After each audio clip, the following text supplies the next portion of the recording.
Mark Rogers, TV talking Ohio State football. And I think what we could have done was just kind of rewind one year, go to week 2 of the college football season and say biggest and best matchup of 2016 thus far, Ohio State, Oklahoma. So we've got the same thing. Week 2, 2017, the return trip from the Sooners. Claire Crawford from the ozone.net also joined her on her podcast with Joe Dexter. Oh, hail no. Claire, how you doing today? I'm doing so well. It's always a good day to talk college football. Good day to talk college football. Good weekend of college football just wrapped up. So it was a Thursday through Monday run that we typically don't get. So we had to kind of savor that because there was more college football than pretty much we'll see the rest of the year. But now we move on to week 2 and what's expected to be a little bit tougher test for the Buckeyes, although it didn't show up in a way like that in Norman last year. So are you geared up for this one? Do you think this is going to turn out a similar way, or are you expecting a little bit more of a fight from the Sooners? Well, I think as far as a matchup standpoint, it's going to be won or lost in the trenches. And I know that's a very cliche thing to say, but Oklahoma has one of the best O-lines in the country, and Ohio State has the best, if not one of the best, D-lines in the country. So it's going to be exciting to see how that battle, we talk about battles of attrition, that truly is going to be one. I'm always amped up for Buckeye football, so that's a crazy question to ask me. But certainly, yeah, I think obviously the Sooners coming in with a chip on their shoulders. They've already got some bulletin board material out there about Ohio State. Baker Mayfield has come out and said that he's been embarrassed by the Buckeyes, singing Carmen, Ohio on his field, and some of the comments from his teammates have been unusual thus far. So they definitely have something to prove. They definitely have a chip on their shoulder. They've got Lincoln Riley at the helm now, but as far as everything else is concerned, everything else is almost exactly the same. And Urban Meyer has even mentioned that in his press conference. I think a couple people were asking, how is he preparing differently for Oklahoma this year? And he said it's, basically Bob Stoops left Lincoln Riley with everything that he had set up for him. Same two coordinators, both on offense and defense. Urban Meyer addressed that. It's basically the same system. I'm sure that they'll really grind down and have been during the entire offseason talking about Oklahoma, of what went wrong against Ohio State, and if there's any way that they can possibly counter what went wrong, which was exactly what you pointed to mostly, was a defensive shutdown, first from the defensive line, and just harassing Baker Mayfield, making life extremely uncomfortable for him all night, chasing him all over the field and making difficult throws for him. And then the secondary was just lights out. And it was a defensive clinic against what's considered one of the best passing offenses. And at the time, with Joe Mixon and Samaje Perine in the backfield, one of the best complete offenses in college football, that just looked very mediocre that night in Norman. And when you're Baker Mayfield, you live by the sword, you die by the sword. He's a very mobile quarterback. He makes great decisions. I want to say that he had maybe 6 or 7 interceptions last year total in his Heisman run. He makes good decisions with the ball, but he also holds on to the ball and extends plays. So I think the difference that we're going to see with Ohio State this year is going to be a little bit of a taste of what we saw last week against Indiana, is how well are those corners going to be able to stick with the play. And the good news is, what we did see against Indiana is that the more time the D-line had for Ohio State, the more successful they were with penetration and getting to the quarterback. So I believe it's going to take Baker Mayfield getting the ball off quickly, is what we saw was the success of Richard Legault. And it's going to be interesting to see if that Tiger changes his stripes, or if he ends up sticking with that and tries to take advantage of those new DBs. Claire Crawford from the ozone.net. Please join her on her podcast as well with Joe Dexter. Oh, hail no. I gave it a little different emphasis this week, Claire. I got out of my broadcaster mode and gave it a little attitude. A little twist in your neck. I like it. A little twist in the neck. So, yeah, I saw the same thing that you did and everybody else did against Indiana. wasn't trashing the Buckeyes defensive backs and corners in particular as much as I saw everybody on social media during the first half in particular, then even after the game. I saw it, not that they couldn't improve and play the ball better, but I saw it as an well-oiled machine on the Indiana side in terms of Lego was just dropping back and he was delivering the ball. And even if the guy was covered, if you noticed, Ohio State secondary wasn't missing tackles. They weren't getting burned. They were right there. The ball was perfectly placed 9 times out of 10, or the receiver was out fighting the DB. That's something that needs to be worked on. The receiver was making a better adjustment to the football and catching it probably, within inches of the defensive back's hands or shoulder pads. It was tight coverage. They were just making exceptional plays.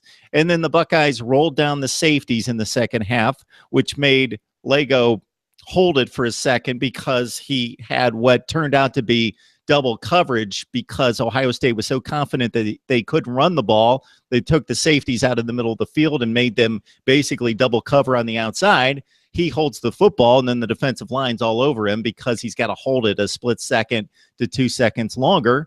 And I would continue that philosophy if I'm Ohio State. Obviously, they don't want to show their hand, and they want to show a little bit more wrinkle than that against Oklahoma. But I wasn't as down on the defensive back play as most people I have seen. And I completely agree with that as well. I think if I had one phrase to sum up Indiana versus Ohio State last week, it was turn around. How many times did you scream that at your set?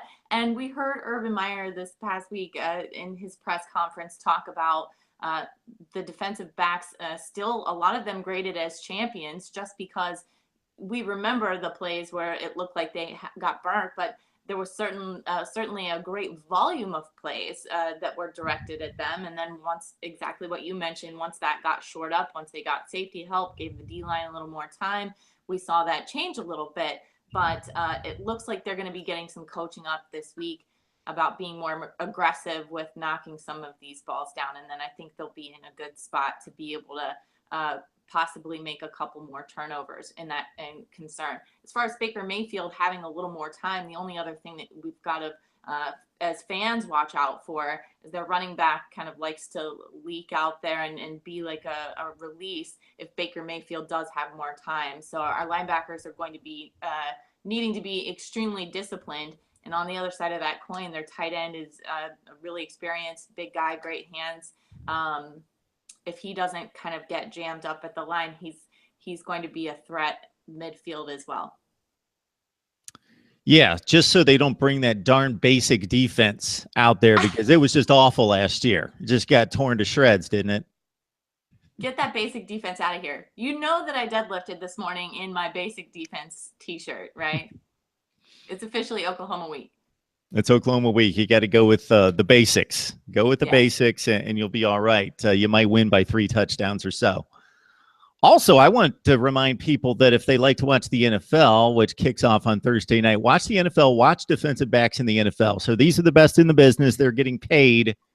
They don't turn around most of the time. It's a very difficult thing to do. You watch defensive backs in the NFL, they don't turn around most of the time, except for the better ones. It's very, very difficult. Full speed to turn your entire body around. But you're right. I mean, Legault was just dropping those in there, had extreme accuracy. And I don't want it to seem like I'm some Ohio State homer making excuses for these defensive backs. But we didn't see a lot of blown coverage, or we didn't see a lot of missed tackles. We didn't see that they really were not covering these guys. It really looked like they were on top of it. It just was a matter of inches at that point. So I'm guessing you're recording your podcast on Wednesday night. Are we going to hear a prediction then? Yes, we'll have to wait for the prediction until then, I think. Very good. It's I don't think I'm ready to make one yet. How did you feel going into the game last year that was basically, according to Vegas, a pick-em toss-up game? How did you feel going into last year's game? Not as confident as I am going into this year. And it's not a matter of it's because the Buckeyes have slayed that dragon, and knowing that Urban Meyer is going up against another new coach, and it's in the horseshoe. I think those two things, if it was kind of an even race, those two things would definitely tip the scales a little bit. I don't usually make my picks until Thursday or Friday, but I'm going to give a little bit of a hint. I think we're going to see basically more of the same. I think I would not be surprised. And I'll mention you were pretty close last week. Well, it looked like I was for a long time.